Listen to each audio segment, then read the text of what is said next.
Sorry,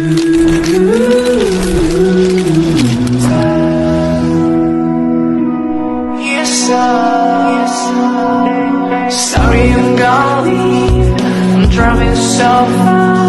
Tell me, where are you? Come and take me and say you want me again.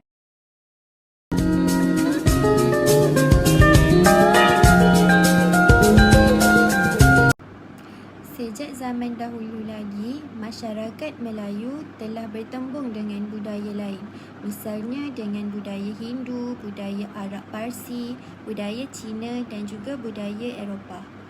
Hasil pertembungan budaya ini ialah pengaruh iaitu budaya asing yang mempengaruhi budaya Melayu dan juga budaya Melayu yang turut mempengaruhi budaya asing. Dengan pengaruh ini, turut terlibat ialah pengaruh terhadap bahasa kerana setiap perkara, benda dan juga idea dari luar diterima masuk ke dalam budaya Melayu. Pengaruh bahasa Arab meresap ke dalam bahasa Melayu dengan kedatangan Islam ke alam Melayu oleh pedagang dan juga pendakwah Arab. Proses pengislaman orang Melayu berjalan dengan lancar kerana apabila pihak istana memeluk Islam, maka rakyat jelata juga akan mengikutinya.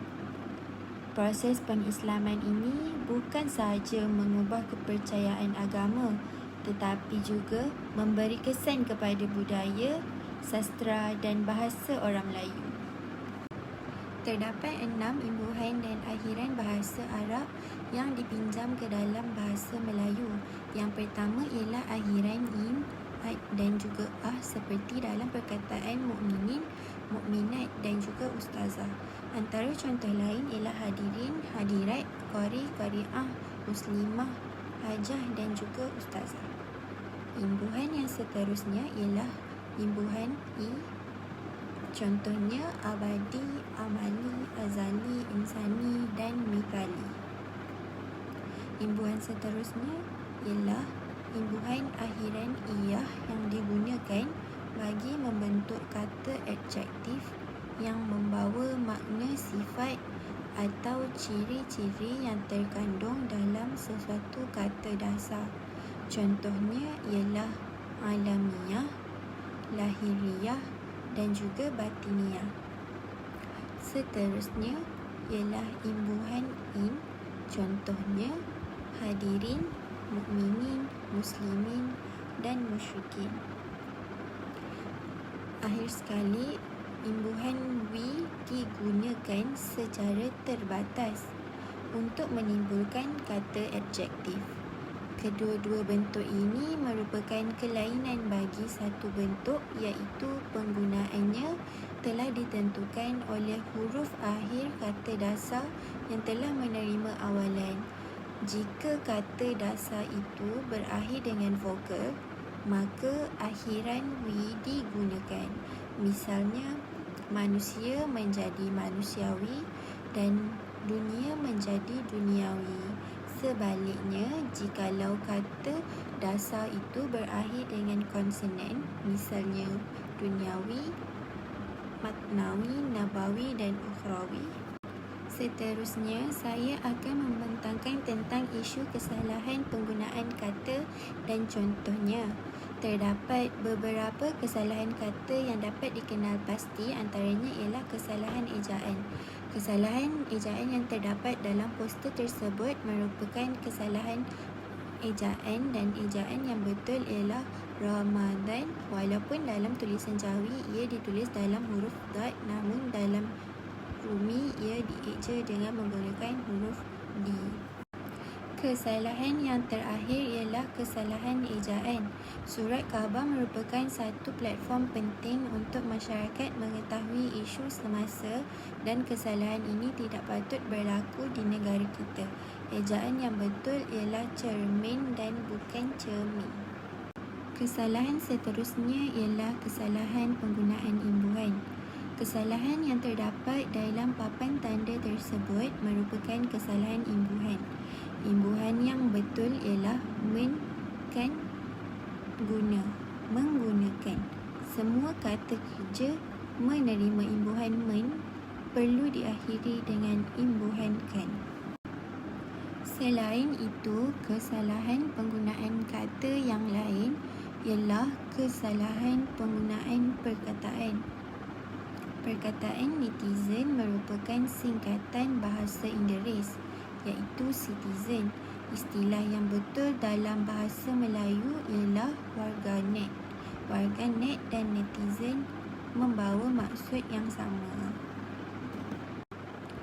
Isu kesalahan penggunaan kata yang seterusnya ialah kesalahan tata bahasa.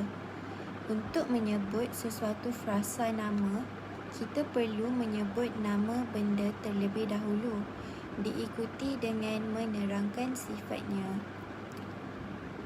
Penggunaan tata bahasa yang betul bagi papan tanda itu ialah pisang goreng. Saya akan membentangkan pembentukan kata baharu daripada imbuhan asing bahasa Inggeris. Terdapat dua, iaitu imbuhan awalan dan imbuhan akhiran. Imbuhan awalan yang pertama, pro, contohnya proaktif dan pro-barat. Yang kedua, anti, contohnya anti-komunis dan anti-jenayah. Yang ketiga, poli, contohnya poliklinik dan politeknik. Yang keempat, auto, contohnya automatik. Yang kelima, sub, iaitu subtopik. Yang keenam, supra, iaitu supra budaya. Yang ketujuh, hetero, iaitu contohnya heteroseksual. Yang ke-8, hexa, iaitu contohnya hexagon. Yang ke-9, hydro, contohnya hydrograph. Yang ke-10, homo, contohnya homoseksual. Yang ke-11, hyper, iaitu contohnya hyperaktif. Yang ke-12, infra, contohnya infrabunyi. Yang ke-13, inter, contohnya intercom. 14, intra, contohnya infrablog. Yang ke-15, iso, contohnya isobar. Yang ke-16, kilo, contohnya kilometer. Yang ke-17, makro, contohnya makroekonomi. Yang ke-18, meta, contohnya meta bahasa. Yang ke-19, mikro, contohnya mikroorganisma. Yang ke-20, mili, contohnya milimeter. Yang ke-21, tele, contohnya television. Yang ke-22, multi, contohnya multi-etnik. Yang ke-23, neo, contohnya neurologi. Yang ke-24, orto, contohnya ortotopik. Yang ke-25, oksi, contohnya oksigen. Yang ke-26, paleo, contohnya paleolitik. Yang ke-27, para, contohnya paralinguistik. Yang ke-28, penta, contohnya pentagon. Yang ke-29, peri, contohnya perimeter. Yang ke-30, petro, contohnya petroleum. Yang ke-31, feno, contohnya fenomena. 32, contohnya fotosintesis. 33, fito, contohnya fitotoksin. 34, pleomorphi. Dan akhir sekali 35, super, iaitu superset. Itu merupakan contoh-contoh bagi imbuhan awalan bahasa Inggeris. Seterusnya contoh imbuhan akhiran. Yang pertama, isme, contohnya nasionalisme. Yang kedua, ik, iaitu contohnya logistik. Yang ketiga, si, contohnya potensi. Dan yang keempat, al, contohnya teknikal. Dan terakhir sekali, is, iaitu contohnya praktis. Seterusnya, penggunaan kesalahan bahasa dalam bercampuran kod. Percampuran kod bermaksud penggunaan dua bahasa yang digunakan secara serentak pada satu-satu masa. Sebagai contoh yang terdapat dalam lagu dalam gambar berikut. Oh no, tak boleh. Hatiku dah parah, kau tak boleh nak tarik. Aku nak rasa vibe sampai gila. Ada malam ku sedih, ada malam ku nari sampai okay. Dalam lagu ini, ia menggunakan campuran bahasa Inggeris dan bahasa Melayu iaitu seperti perkataan oh no dan perkataan vibe. Seterusnya, penggunaan bahasa Inggeris dan bahasa Melayu ini juga terdapat pada iklan yang dipertayangkan di televisyen seperti gambar di sebelah. Iklan ini menggunakan bahasa Inggeris dan bahasa Melayu pada tajuk iklan mereka iaitu Ready ke Raya. Penggunaan yang sepatutnya ialah sudah bersedia ke untuk raya. Jadi itu merupakan contoh kesalahan penggunaan bahasa dalam iklan dan juga lagu yang bertayangkan. Seterusnya saya lanjutkan pembentangan kami dengan slide berikutnya iaitu imbuhan Sanskrit. Pengaruh bahasa Sanskrit ke dalam bahasa Melayu terutama terjadi melalui proses peminjaman kata dan pembentukan kata dengan menambah imbuhan. Imbuhan-imbuhan ini memberi makna tertentu kepada kata dasar. Pengaruh bahasa Sanskrit ke atas bahasa Melayu berlaku sejak bahasa Melayu kuno iaitu sekitar abad 7 hingga abad ke-13. Bahasa Sanskrit dibawa oleh pedagang India yang datang berdagang di Kepulauan Melayu.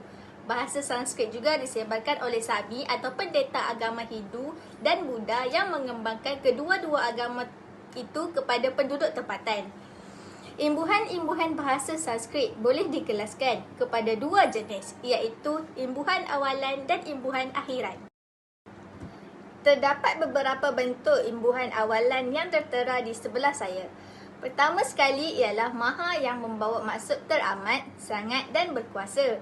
Contohnya maha guru, maha siswa dan maha karya.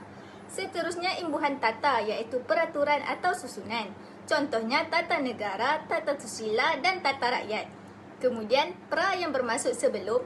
Contohnya prasekolah, prasejarah dan prapenilaian.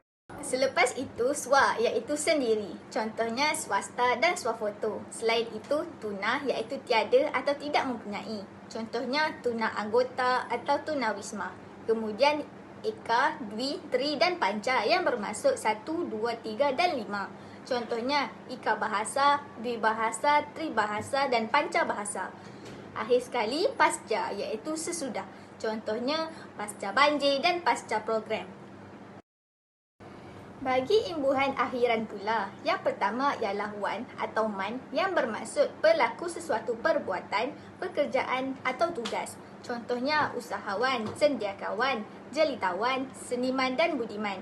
Kemudian wati atau nita yang bermaksud pemilik sesuatu sifat atau keupayaan wanita. Contohnya seniawati, angkasawati, budayawati, karyawanita dan bidu wanita. Wah, tak mainlah tengok wayang dengan mak sempit macam lu. Wah, lain mak kereta je bro, yang ada bumbung. Isu kesalahan bahasa yang terdapat dalam filem yang saya petik ialah kesalahan Selangor. Kesalahan bahasa Selangor tersebut ialah gua dan lu. Bahasa yang sebetulnya ialah saya dan awak. Mati badan mengasai, ku rindam dulu-dulu, jangan pernah dipotikai. Tak tahu tanya dulu, jangan kau mandai. Seterusnya, isu kesalahan bahasa yang terdapat dalam lagu yang saya ambil ialah kesalahan dialek. Dalam lagu tersebut, bahasa yang sebetulnya ialah gurindam yang dahulu janganlah dipertikai. Tidak tahu, tanyalah dahulu. Janganlah kamu memandai-mandai.